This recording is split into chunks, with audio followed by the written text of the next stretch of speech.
Hello and welcome to the Kiss Kiss Bang Bang New Music Files. We've been expecting you.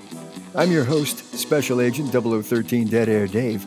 In this episode, we are opening the file on the latest release by the Interrupters, and joining us are Aimee and Kevin of the band. Hey. How is Morro Bay? Morro Bay's fantastic. Thanks for asking. Come on over and jump in the ocean sometime. I've got extra boards and wetsuits, so I can accommodate everybody. So beautiful. It is so great to see you two again. It's been too long. Thank you so much. Good to see you.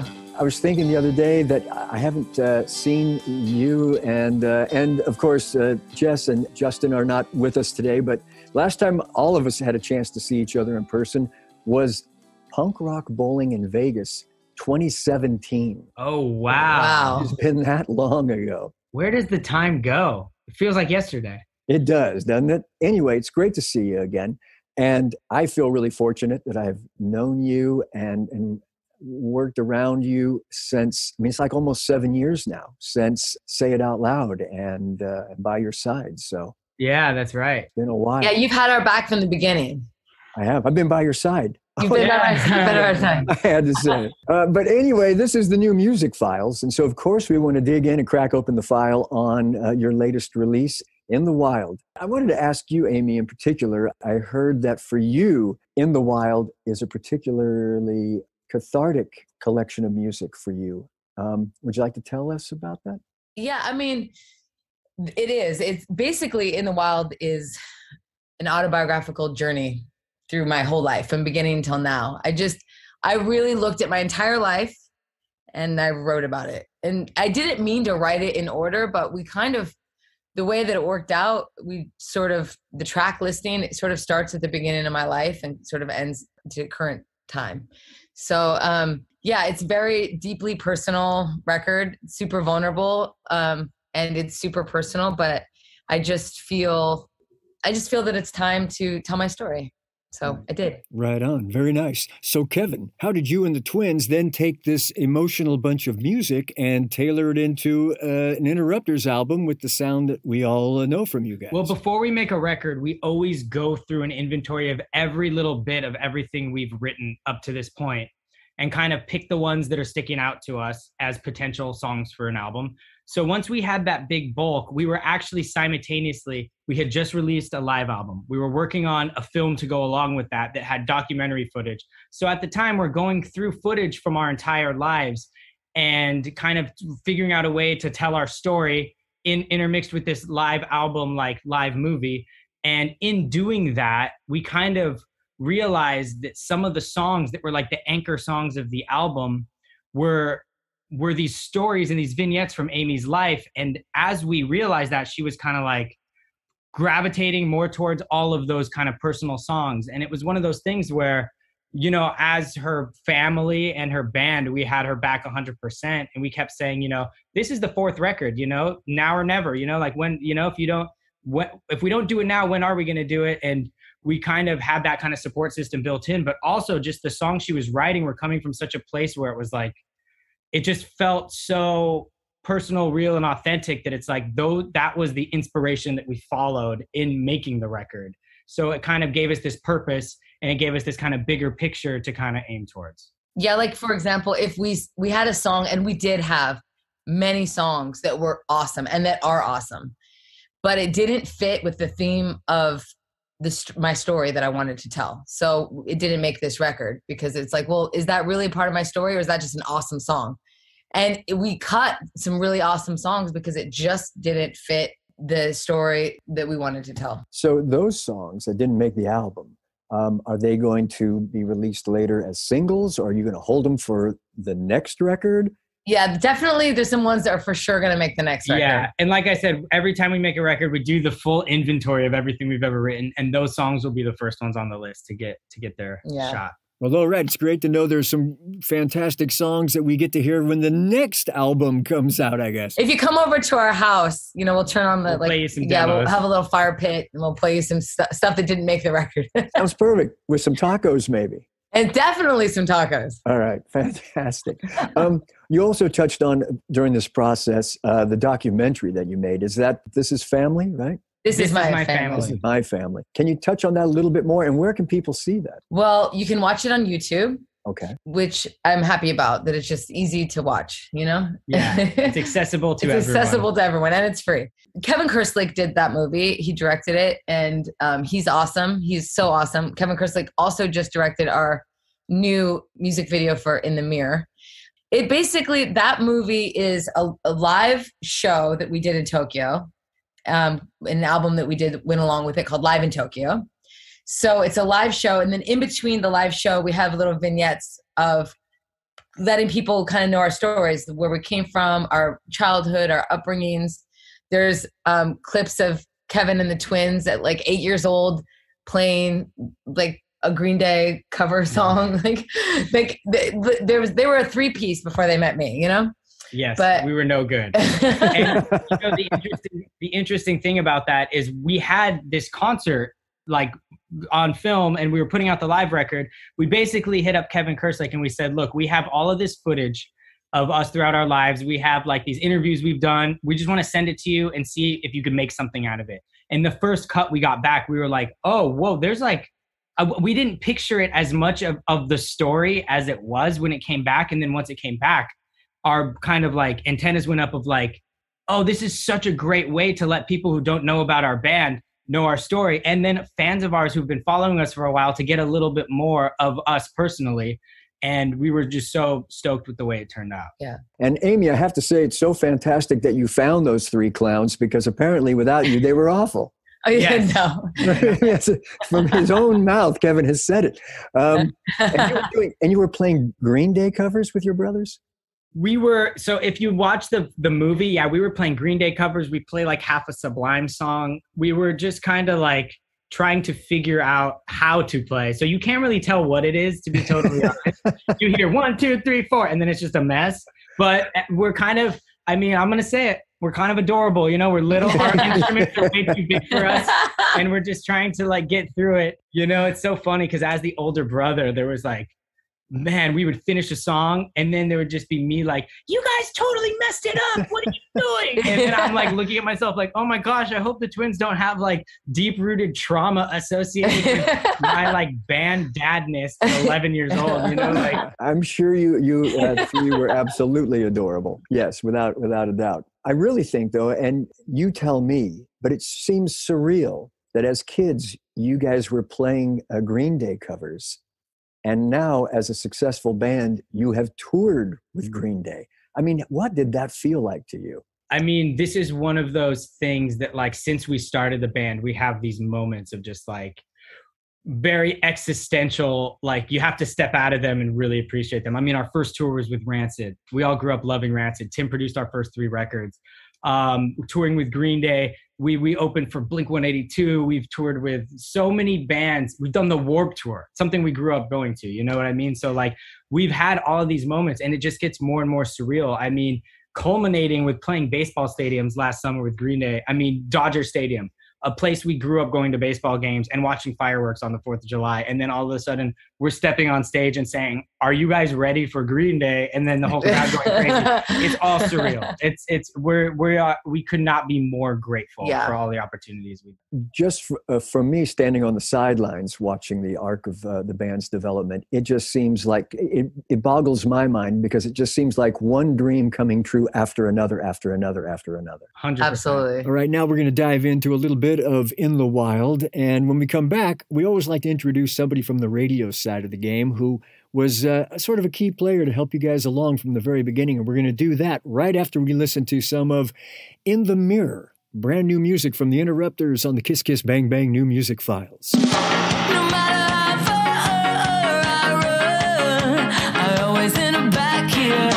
No matter how far I go, I always end up back here.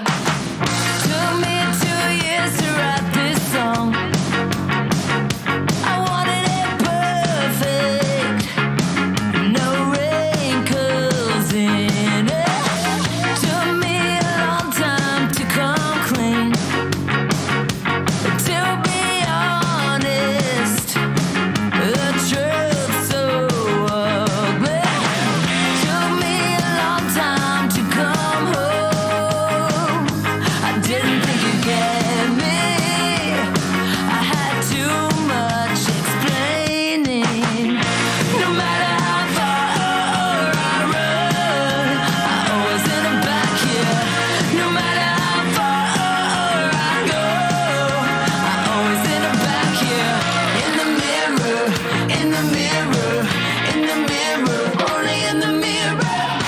that is a little taste of In the Mirror. That's from the new album, In the Wild, by the Interrupters, and they are our guests today on the Kiss Kiss Bang Bang New Music Files. And joining us now from the radio game, a key player who was there from the beginning as well, Nerf from KTCL in Denver. How you doing? I'm doing great, man. I'm here. I'm talking to Dead Air Dave, the legendary Dead Air Dave. How could I be anything but fantastic? Where do I have to mail that check to?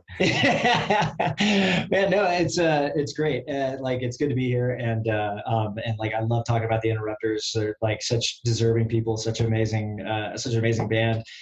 So very, very happy to be here. Roll us back to the first time that music hit you, and what you felt you had to do at KTCL with that. Man, I wish it was a sexier story, but I was at home. Like, I think I'd had at least 2 kids. So I was like chasing my yard apes around, and on TV came a T-Mobile commercial. And I was like, and I'm like going like, if I didn't know better, that would sound like some pretty good ska right there. I'm like, what is that? And like, I'm like, who put music taste into T-Mobile all of a sudden? And so I Shazammed it. How'd that happen?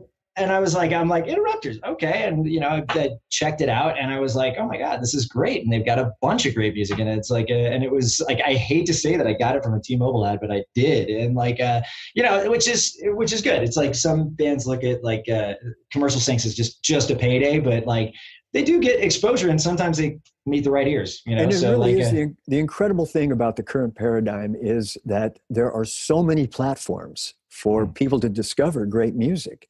And case in point, there you were, grabbed by the ears with a TV commercial. But it really, look how it blossomed. So at that point, after you heard the song and you decided this is going on the air? No. Well, see, at about the same time we were launching Punk Tacos, which is our side channel on KTCL, and so and Punk Tacos, we're like, especially back then, no one was listening, so we could do whatever we wanted, and finding like the coolest stuff was that's all we were doing. It was just like a passion gig. So if we liked it and it fit into the neighborhood of punk rock at all, you could totally throw it on there. And so I found the song, put it on there, and I think we played probably 3 singles before She's Kerosene. So like, we had a pretty big Interrupters catalog going, and had already just totally fallen head over heels in love with the band. So then we added She's Kerosene to Punk Tacos, like pretty much right after it came out.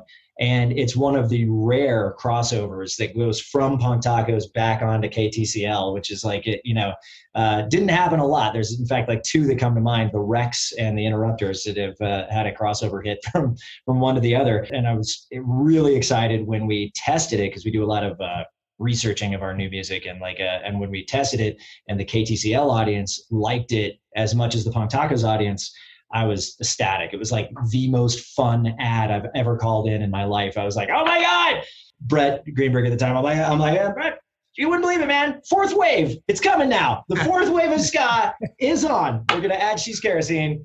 And I was super jazzed, and so was he. It was like the first ad we had given to Epitaph in, I don't know, years and years, man. So like, it was a good one to jump on with. Yeah. Oh, hell yeah. And so we were both just equally excited watching it. Like every time it would play, we'd all just be like, I felt like, Brett was gathered around his radio. I was gathered around mine going like, wait, it's coming. There it is. Just like, it was exciting. Aimee and Kevin are here with us. Go ahead. You guys jump on in as well. That is a very sexy story. I love that story. That is awesome. I'm smiling so big right now. Wow. Well, thank you for having our back and believing in us from the very beginning. So incredible. We feel so grateful. That's so cool to hear. Yeah, I mean, Punk Tacos is awesome. And I have a vivid memory of opening up for Bad Religion at Fiddler's Green and seeing somebody in a full body taco suit in the mosh pit during that show. Yes. And I think that somebody is you. that could have been me or another guy. I mean, it could have been somebody else too. Maybe. Yeah. We loved you. We loved you then, and we love you now. So thank you. Great show too. I remember that was also pretty cathartic, because I think that was the first time you guys played in Denver since we had been playing it, and to see like an audience gravitating to it live and in person is always really cool. Like when you see like, I'm like, they heard this from us. No way. That's so cool, and they're into it. That's so great. And this is the kind of story I love to hear in radio, when there's truly passionate discovery of new music, and you're in a position, Nerf, where you can make that happen. Some stations, not so lucky. There are a lot more hoops to jump through, but you are certainly in a position where when you find something and it really grabs you, you're able to share that with your listeners almost immediately. Right. Well, if you want to find hoops, they're not far around this building. Like try and hire a promotions assistant these days. But they're not the big like, flaming hoops that some guys have to jump through. Right. Yeah. They're hula hoops, maybe. Yeah, right. Exactly. It's interesting. Like, I know that me and Andy Hawk, like both poll the audience a lot about new music, and it's always surprising to me that more people don't, because you never know what you might not guess they like, because the Interrupters sounded like nobody else on the radio at the time. It's like, it wasn't like we were, there was a lot of Less Than Jake and like a lot of even Rancid songs, on the air. And when this came back, I was like, oh my God, it's like, that doesn't matter. They're not like sitting there going like, I don't know, I hear some upbeat guitar in there. It's like you're trying to bring ska back, and no, I'm like, wait a minute, that's not going to test. Yeah, exactly. It's like they're like, this is fun. Who cares? They're like this is great. We love it, and if they love it, we love it. So. I remember the first time I heard By My Side, and I remember thinking, sort of like you're saying, I thought to myself, yeah, it's time again. We are ready for a band with this sound. Yes, it's time to come back. Let's do it some more. And it's been fantastic. And can I say something to you, Dead Air Dave, and to you, Nerf? Believing in a band like us, who comes from like punk rock roots and not necessarily with the radio in mind while we're making a record, to have dudes like you that believed in us from the beginning. Blew our minds, but also to have Kerosene be as successful as it was, and you guys to put yourselves out there and be proven right, it means the world to us. And we would never forget it. Yeah, I mean, just the fact that you could walk in and be like, okay, this, like if you said, hey, you guys should play the Interrupters, and everyone's like, no, we would feel worse for you than for us. We'd be like, oh man, they really put themselves out there. Well, it's interesting because like you said, it's like, you guys were talking about earlier, like you grew up listening to Green Day, listening to Rancid, and then you're interacting with these guys, these giants, and I'm sure that I've been doing the same job now for 25 years or whatever, and and I still come in and go like, am I even good at this? Do I know what I'm doing? Is somebody gonna finally just they kind of verbally pants me and find out I'm a fraud this whole time? And so it's like, I want you to know that that your music is every bit as good as any of those legendary bands, and and has gotten the same kind of response as those bands did. It's like, it's legit, and you deserve to be touring with Green Day. You deserve to be touring with Rancid. Those are those. It's not for nothing, as they say. Thank you. That's so sweet. Yeah. Thank you. Absolutely true. Absolutely true. Although I can't get the visual of you being verbally pantsed out of my head right now. Another thing we like to do. You're welcome. Another thing we like to do here on the Kiss Kiss Bang Bang New Music Files is we connect a lot of dots. We also like to bring in the record label. And today from Epitaph Records, we have the lovely Edie Lundeen joining us. Hello. In some circles of the world known as Vodka Toxic. I don't know if I'm supposed to mention that or not. I don't know if the band knows that. Yeah. It sounds like a sexy story. More sexy stories. I played roller derby for 11 and a half years. What? Wow. You think you know somebody.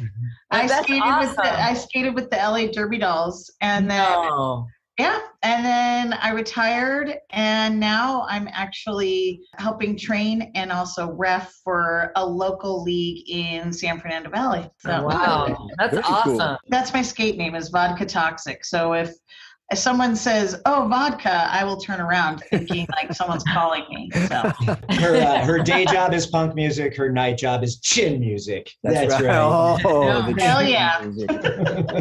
So Edie, tell us a little bit about the perspective from Epitaph. They started to break at radio. Actually, I should say right before She's Kerosene. I was working for an independent promotion company that would work all of Epitaph's records. And I remember when their head of promotion reached out to me and sent me the song, I was like, do you think that we can work this at Alternative? And I was like, oh my gosh, it's a smash. Like, this is awesome. And it was like perfect timing. It was like perfect, like upbeat, like, you know, spring, summer, you know, good times, you know, records. So it was like, it was very exciting to be a part of that from radio day one, because it definitely wasn't the band's like day one. But luckily I was able to transfer and now be here at Epitaph and be in that position and get to quarterback this release, which I think is pretty phenomenal. And I can't wait for the world to hear the whole thing. But yeah, we actually had a hard time picking a single when we kind of kept going between In the Mirror and another song. And like all of us were divided of like, yeah, it could be this, it could be this, it could be that. And then In the Mirror won and we jumped on board. So it's been the last couple, I mean, it's really only been, a week and a half. Right. Crazy. Right. It's like the momentum is taking off again so quickly. It's been exciting to be a part of it. So while we're teasing everybody listening about the album, Edie, when will that album be available for everybody to get a hold of? August 5th. Yeah, I was like, oh, I'm going to say the wrong date. August 5th. All right. We're definitely looking forward to that. We'll be dropping a new single probably ahead of that as well. So you'll get a little taste before the full album comes out too. So fantastic. And also in the meantime, you guys are heading off to hit the road, a co-headlining tour with Flogging Molly. That's yes. right. Who else is on that lineup? So it's us and Flogging Molly co-headlining, and then we're bringing Tiger Army and the Skints. The Skints are from England. They're awesome. Tiger Army, also awesome. Used to be on Hellcat. And it's a really cool, eclectic, fun night of music. We're super stoked on it. And we're coming, I think, kind of near Morro Bay, right? You are. You're going to be in my neighborhood on September 21st. Yeah, and that venue's beautiful. It's right Vina there. Robles Amphitheater is gorgeous, so it's going to be a great night. I will be there for sure. I'll have to come up for that one. I'm all about that. Yeah, Go wine come on up the tasting coast. as well. Yeah, absolutely. I like the way this year's planning out already. We're just about out of time, but in that much time, is there anything anybody wants to let everybody know? Well, I just want to say that I think it's really important to have people around you on your team that love music, and you guys love music. It's so important. Like, you're doing it, what you do, because your heart's in it, and you love, and you have such good relationships with musicians. Like, just as artists, I just have to say, we love you guys. Like, we love hanging out with you. Like, you're fun. You love music. We can talk music and tacos. And that's right. And I think it's cool, and it's actually quite rare. So thank you for being who you are in this business. Vice versa, man. I mean, like, thank you guys for like being incredible musicians and writers and creatives, and just wonderful people to hang out with. It's like the feeling is mutual. It's like there's a lot of love. We talk about a lot of music a lot, but when we talk about bands and like the people in those bands, and you guys come up, it's like everybody on Pontagos and on KTCL just like beams, because you guys are just like wonderful people. Wow, thank you. Easy to support. Nerf, thanks for joining us today from KTCL in Denver. You're very welcome. Thank you. Edie, it's always a pleasure. Thanks so much for being with us there from the headquarters at Epitaph. Love you, Edie. You're welcome. Love you guys. And Aimee, Kevin, say hi to Jess and Justin for me as well. And I Absolutely. look forward to seeing you on the coast when you hit the road. And everybody should look forward to seeing them. I believe the tour starts in June. Yes, early June is the first leg, and then that goes through the 4th of July, and then the second leg is September. All right, fantastic. And the new album, In the Wild, is available for everybody August 5th. So thanks so much again for joining us today on the Kiss Kiss Bang Bang New Music Files. Thank you so much for having us. Hey, thanks for listening to the Kiss Kiss Bang Bang New Music Files. Powered by Uncle Promo in association with Osiris Media. And please remember to subscribe. I'm your host, Dead Air Dave. I'll catch you next time. Our theme music was written and performed by Los Angeles band Love Ghost. Bye. Bye.